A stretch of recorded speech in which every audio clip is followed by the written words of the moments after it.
Καλησπέρα καταρχάς. Ναι, συγγνώμη για την κακοπορία.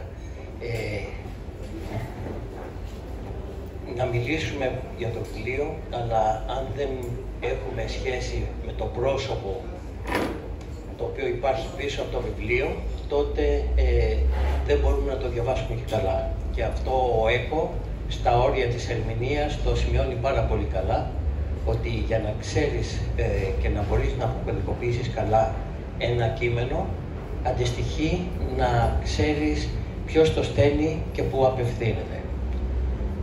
Ο Νίκος ο Μαρκέτος που μας αποστέλει αυτό το βιβλίο, αυτό το μήνυμα,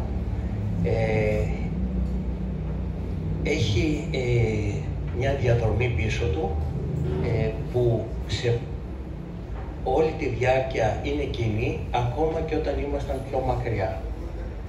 Μια κοινή διαδρομή που αφορά αυτό το νιάξιμο για τους ανθρώπους που τους υπερασπιζόμασταν μαζί με τους άλλους ανθρώπους του Κέντρου Παιδοψυχικής Υγιεινής, που ο Νίκος ξεκίνησε το τμήμα εφήβων, την ευθύνη του οποίου είχε, με ένα τμήμα που δούλεψε με εφήβους που είχαν σοβαρά προβλήματα ψυχικής υγείας και τα οποία έπρεπε να λυθούν.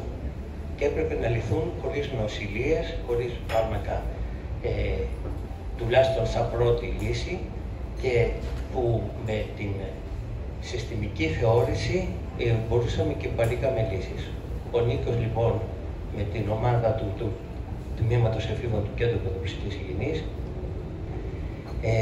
έκανε πάρα πολλά παιδιά να ξεφύγουν από το πεπρωμένο τους, γιατί αυτό που τους περιέβαλε και που καθώς σκεφτόμαστε και αναρωτιόμαστε για όλη μας την πορεία, δεν ξέρω πόσο μόνο τα εργαλεία μας ήταν αυτά που λύνανε, αλλά ήταν αυτό το νιάξιμο ότι ήρθε ένα παιδί, ήρθε ένας έφηβος, ήρθε μια οικογένεια κοντά μας, δεν μπορεί να φύγει όπως ήρθε. Αν φύγει όπως ήρθε, τότε εμείς είμαστε άχρηστοι, είμαστε απαράδεκτοι. Και αυτό ο Νίκος το υπηρετούσε, και εκτός από το τάγκο έχει μια άλλη ιδιότητα, η οποία είναι η ζωγραφική. Αυτό που έγινε λοιπόν είναι ότι σε κάποιο απαιτητικό περιστατικό που τον είχε δυσκολέψει πάρα πολύ, γιατί αρνιότανε να μιλήσει ο έφηβος, ξεκίνησε ο Μαρκέτος να ζωγραφίζει και ξαφνικά ο έφηβος άρχισε να έχει ενδιαφέρον για αυτό που ζωγράφιζε ο Μαρκέτος. Και εκεί αρχίσαν να συνδυάζονται και να συμπληρώνουν τις ζωγραφικές τους, να υπάρχει ένας διάλογος μέσω της ζωγραφικής, και πότε αυτό το έκανε εργαλείο ο Νίκος Μαρκέτος, που δεν ήταν κάτι «κάνε μου ένα έργο και τελειώνω και στο ερμηνεύω», αλλά ήταν ένα κοινό κτίσιμο σχέσεις μέσα από τη ζωγραφική, και που λεγόντουσαν πάρα πολλά μέσα από την εικόνα. Αυτό ήταν ένας δικός του τρόπος να προσεγγίσει βάσει του δικού του εαυτού, βάσει αυτού που αγαπούσε ο ίδιος, να μπορεί να είναι και εργαλείο για να προσεγγίσει τους άλλους. Γιατί αν πρέπει να προσεγγίσουμε τον άλλον αυθεντικά, είναι να είμαστε εμείς αυθεντικοί και να μπορούμε να αξιοποιούμε τις δικές μας δυνατότητες, τις δικές μας δυνάμεις, γιατί αλλιώς μπαίνουμε να κάνουμε τα σωστά, αλλά δεν γίνεται το καλό. Δεν θα πω περισσότερα για το Μαρκέτο, αν και τώρα ακόμα βρισκόμαστε μέσα στα πλαίσια της ΕΘΟΣ, μέσα στα διαφορετικά πλαίσια των εταιριών μέσα, αλλά αυτά είναι λεπτομέρειες. Αυτά είναι ίσως τα λιγότερο σημαντικά στοιχεία, γιατί τα πιο σημαντικά στοιχεία είναι όταν μπορούμε να κοιτάζουμε ένας ο άλλος στα μάτια και να μπορούμε να χαιρόμαστε ο καθένας στο προχώρημα του διαφορετικού του άλλου. Δεν θα πω λοιπόν περισσότερα, Νίκο, για σένα, γιατί φοβάμαι αυτό το χαμόγελο το αυτοσαρκαστικό. Το ξέρετε, το ξέρετε. σε σβήνει και σου λέει κόφτω, με αυτό το χαμόγελο, ναι, μπορεί να πεις οτιδήποτε, αλλά σε ισοπεδώνω.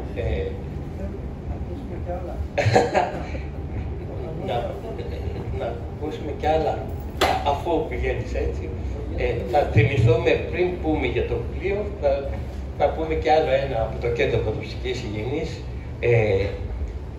Είναι το τμήμα εφήβων και τους λέω, παιδιά, ελάτε, επειδή έχετε συνεχώς που δουλεύετε με εφήβους που είναι διαταρακτικοί, που έχουν προβλήματα ψυχική υγεία, θα κάλεσα και θα συνοήθηκα με ένα λύκειο και θα έρθει το λύκειο να σας επισκεφτεί, να μας επισκεφτεί και να κουβεντιάσουμε μαζί τους τα θέματα που αφορούν τα παιδιά της ηλικίας τους. Και έρχονται λοιπόν το λύκειο, λίγο πριν από την κανονική ώρα, ακούγεται από τον 5ο όροφο μια φασαρία, ένα κακό, μια καταστροφή. Κατεβαίνω κάτω από τον 7ο για να δω τι συμβαίνει πριν ξεκινήσουμε. Μετά από 5-10 λεπτά θα είχαμε κανονικά να ξεκινήσουμε και γίνεται μια καταστροφή. Να ουρλιάζουν παιδιά, να κατεβαίνουν τις σκάλες τρέχοντας, να μπαίνω μέσα και οι πορτοκαλάδες που τους είχαμε δώσει να είναι χυμένες κάτω παντού και να κλαίνε κάποια κορίτσια, να το φωνάζουν κάποιοι άλλοι, να τρέχουν οι καθηγήτες να πετύχουν στις σκάλες τα παιδιά που το είχαν σκάσει γιατί είχαν μαλώσει. Ένα αγόρι, είχαμε το λάθος να τους προσφέρουμε φυσικό χυμό πορτοκαλάδα. Αλλά ένα αγόρι έβαλε να προσφέρει πορτοκαλάδα στον νυν αγόρι της πρώην του και βέβαια τον έλουσε. Και βέβαια μετά από αυτό έγινε σκοτωμός, πλακώθηκαν μεταξύ τους και το τμήμα εφήβων μου είπε μετά, καλύτερα είμαστε με τα παιδιά με τις διαταραχές παρά με τα παιδιά τα φυσιολογικά του λυκείου σου. Λοιπόν, άσχετο με αυτό, αν μην με προκαλείς γιατί θα λέμε τέτοια. Να πούμε ένα άλλο άσχετο πρωτού ξεκινήσουμε για το βιβλίο, γιατί είναι το τοξικές μορφές, γιατί όταν μπαίνει ο όρος τοξικότητα πραγματικά εγώ παθαίνω αναφυλαξία, αλλά όταν αφορά πρόσωπα. Και εδώ είναι αφορά σχέσεις. Και τις σχέσεις, τις τοξικές, δεν μπορούμε να μην τις ακουμπήσουμε. Σε μια ομιλία που έπρεπε να κάνω, σε πιο άσχετο χώρο, είχαν πριν μια γευσηγνωσία για να δώσουν και ένα κρασί την ώρα που θα κουβεντιάζαμε με τις ώρες, να πίνουν και ένα κρασί μαζί οι συνδετημόνες, εκεί που θα μιλάγαμε.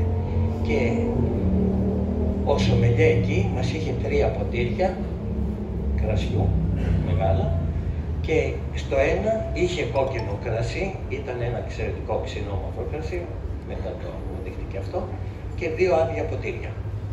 Και μας λέει, πιείτε και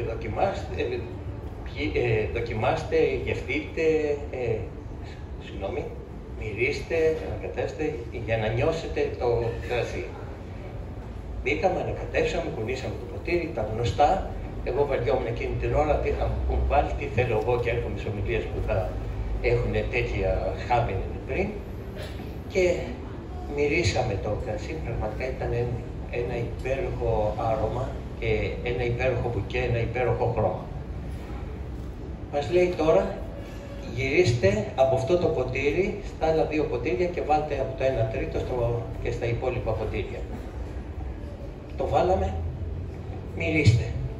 Μυρίζουμε το δεύτερο. Λέει, τι μυρίζετε, άτομο. Άτομο. Το ίδιο κρασί που το είχαμε μεταφέρει. Άτομο. Μυρίστε το άλλο, δείτε, τίποτα. Νερό. Καμία γεύση. Τι γίνεται εδώ. Τώρα δοκιμάστε. Δοκιμάζουμε στο πρώτο ποτήρι. Καταπληκτική γεύση, όλο το μπουκέ καταπληκτικό. Δοκιμάστε το δεύτερο. Τι δεν μου βγαίνει και τρέπομαι γιατί φωνάζω, ξινό. Να πεις ένα κρασί τέτοιο ξινό, λέει όντως, είναι ξινό. Γευτείτε το τρίτο, δεν μίλησα, μίλησαν οι υπόλοιποι. Χώμα. Τι γίνεται σε αυτό? Ήμασταν όχι σε ταχυδακτυλουργούς, το γυρνάμε, λέει γυρίστε το όλο στο πρώτο ποτήρι, το γυρνάμε στο πρώτο ποτήρι, για πιείτε, καταπληκτικό. Ο άνθρωπος είχε να μας εξηγήσει ότι η ιστορία αυτή δεν είναι κάτι μαγικό που γίνεται, είναι ότι υπήρχαν κάποιες διαφορές στα ποτήρια και τα 3 ποτήρια κρασιού ανοιχτά, κόκκινο κρασιού ανοιχτά, αλλά είχαν διαφορετική φύση στο σε ποιο σημείο της γλώσσας, στο ποιο σημείο του ουρανίσκου πήγαινε κατευθείαν η γεύση. Άρα, φυσικό ήταν να γεύεσαι διαφορετικό. Άρα, το αντικειμενικό όμορφο κρασί σε διαφορετικά ποτήρια έβγαζε άλλη γεύση. Φυσικό ήταν να ξεκινήσω την ομιλία πριν μιλήσετε για κάποιον ότι είναι τοξικός άνθρωπος, σκεφτείτε τι είδους ποτήρι είσαστε εσείς.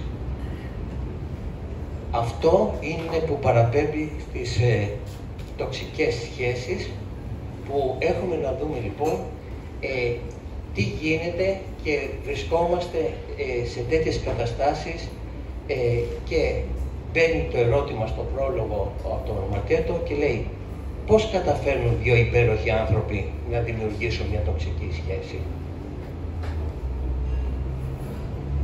Μοιάζει το ερώτημα ότι είναι πραγματικά εξωπραγματικό ή πολύ παιδική ερώτηση και οι γνήσιες ερωτήσεις που είναι οι δύσκολες είναι οι παιδικές, οι απλές, που το θέτουν το ερώτημα πολύ ξεκάθαρα.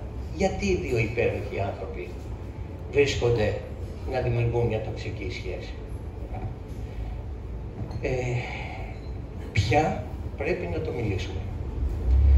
Ένα, μπορούμε να το μιλήσουμε με την τρέχουσα μορφή της αγοράς.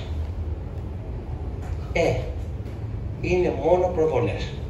Είναι μόνο που ψευδαίσθηση όταν συναντάς τον άλλον ότι είναι υπέροχος και μετά αποδεικνύεται ότι δεν είναι. Και επομένως ξυνίζεις εσύ, ξυνίζει ο άλλος και η σχέση καθώς αυξάνει και αλληλεπιδρούν οι ξυνήλες, δημιουργείται μεγαλύτερη τοξική σχέση. Αν θα το δούμε διαφορετικά, έχουμε να σκεφτούμε γιατί δύο υπέροχοι άνθρωποι δημιουργούν τοξική σχέση, γιατί παρετούνται από το να είναι υπέροχοι οι ίδιοι. Αν πρέπει να μιλήσουμε μέσα σε μια πραγματικότητα, με ένα ρεαλισμό, τότε θα δούμε ότι είμαστε υπέροχοι άνθρωποι, όχι επειδή μας είδε κάποιος που δεν έβλεπε καλά τη μέρα που μας είδε γιατί είχε πιει και ένα ποτήρι παραπάνω, αλλά γιατί ίσως μας είδε και πιο καλά. Μας είδε τη δυνατότητά μας να είμαστε υπέροχοι άνθρωποι. Αν λοιπόν εμείς δεν υπερασπιζόμαστε τη δυνατότητά μας να είμαστε υπέροχοι άνθρωποι και μέσα στον χρόνο όχι να μπαίνουμε στη σύψη που είναι η αυτονόητη κατάσταση κάθε ηλικής μορφής όταν αφήνεται στην εντροπία της, αλλά όταν υπερασπιζόμαστε αυτό που είμαστε, δηλαδή αυτό που μπορούμε να είμαστε, τότε αυτό μπορεί να παράξει τον άνθρωπο που δικαιούμαστε να είμαστε μέσα στα χρόνια. Να είμαστε υπέροχοι άνθρωποι όσο περνάει ο καιρός περισσότερο. Παραμύθια και αισιόδοξες τάσεις και όμορφες σχέσεις, όχι, μια πραγματικότητα που την ξέρουμε πολύ καλά σε κάποιες γιαγιάδες, σε κάποιους παππούδες που δεν κάνανε ψυχοθεραπεία, αλλά που υπερασπίστηκαν τον εαυτό τους και το όμορφο βλέμμα τους για τους ανθρώπους μέσα στον χρόνο, παρόλες τις δυσκολίες που οι ίδιοι πέρασαν. Που δεν έψαχναν να βρουν κάποιους άλλους υπέροχους για να τους φροντίσουν, αλλά που οι ίδιοι γινόντουσαν υπέροχοι καθώς οι ίδιοι φροντίζανε. Γιατί αν δεν φροντίζεις, τότε γιατί να είσαι υπέροχος και γιατί να θέλω εγώ να είμαι με οποιονδήποτε δίπλα μου, αν δεν είναι διατεθειμένος αυτός να γίνεται πιο όμορφος άνθρωπος και να με παρασύρει και εμένα στον να είμαι πιο όμορφος άνθρωπος, και γιατί να είναι αυτός μαζί μου και να υπάρχει, αν απλώς εγώ θεωρώ δεδομένο ότι ο άλλος θα πρέπει να με τραβάει και όχι εγώ να ψάχνω να βρίσκω λόγους για να πηγαίνω πιο πέρα.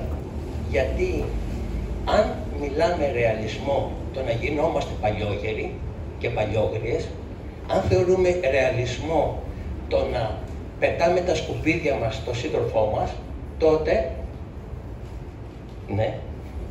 τότε αυτό που θα γίνει είναι να είμαστε ρεαλιστές σε μια απάτη που την ονομάζουμε αγάπη. Η αγάπη, έτσι θα ρίξω τίτλους αφού πέφτει εδώ ότι πρέπει να τον κλείνω, η αγάπη δεν είναι συναίσθημα, δεν μπορεί να είναι συναίσθημα απλό που στο προκαλεί κάποιος άλλος, είναι τρόπος να υπάρχουμε. Αν δεν είμαστε σε αυτό τον τρόπο της αγάπης, που το κάνουμε όπως λέει, ξεκίνησα με τον πρόλογο και πάω στον επίλογο,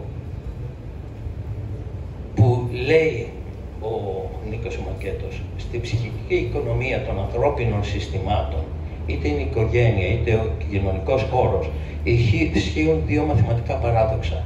Το ένα είναι όσο περισσότερο δίνεις, τόσο περισσότερο σου επιστρέφονται, και το άλλο είναι όλοι κερδισμένοι ή κανένας. Βέβαια, αν αγαπάς, δεν το κάνεις για τον άλλον, δεν είναι με αφορμή τι σου προκαλεί ο άλλος, αλλά είναι μια στάση επιλογής ζωής που είναι για το ψυχικό σου συμφέρον. Αγαπάω γιατί γουστάρω και επειδή μου κάνει καλό σε μένα. Όχι γιατί πρέπει σαν εντολή, ούτε σαν καθήκον, ούτε σαν savoir-vivre, ούτε επειδή κάποιος άλλος μου το απαιτεί ή μου το απαιτεί, αλλά γιατί αυτό με πηγαίνει εμένα πιο πέρα. Γιατί με συμφέρει. Γιατί έχουμε να δούμε ότι το γνήσιο συμφέρον που έχουμε, πια δεν αντέχουμε να ακούμε και βρεθήκαμε να αναρωτιόμαστε για το συμφέρον, το γνήσιο συμφέρον είναι το μακροπρόθεσμο, είναι το οντολογικό, αυτό που με κάνει και με προχωράει ως άνθρωπο. Επομένως, αν κοιτάζω το γνήσιο συμφέρον μου, αγαπάω. Και αγαπάω μόνο, θα κλέψω μόνο κάτι, όχι με τον τρόπο της πρόσδεσης. Δεν είναι αναγκαστικά το attachment, το καλύτερο είναι η πρόσδεση, είναι αυτό το άγγιγμα. Όχι με τρόπο που προσδένομαι στον άλλον ή προσδένω τον άλλον πάνω μου, αλλά εκεί που μπορώ να αγγίζομαι μαζί του, να με αγγίζει να τον αγγίζω, και όχι να δέχομαι απλώς και να αποδέχομαι αυτή την πατάτα του political correct, που το βιβλίο του φασισμού σήμερα θα πρέπει να μιλήσει για τον φασισμό του political correct, και αυτό είναι κάτι που πρέπει να το μιλήσουμε πολύ πολύ ξεκάθαρα, και οι ψυχοθεραπευτές κινδυνεύουν να είναι τα παπαγαλάκια του political correct σήμερα και πρέπει να το δούμε, αλλά έχουμε να μιλήσουμε για εκείνη την αγάπη που περιγράφει ο Νίκος Μακέτος με πάθος. Δίχως πάθος είμαστε ξενέρωτοι. Ξενέρωτοι δεν αντέχουμε. Και αυτό το πάθος είναι που μας επιτρέπει και επιτρέπει και στον Νίκο τον Μακέτο, όσο περνάνε τα χρόνια, να μπορούμε να υπερασπιζόμαστε ακόμα πιο παθιασμένα αυτά που αγαπούμε. Σας ευχαριστώ.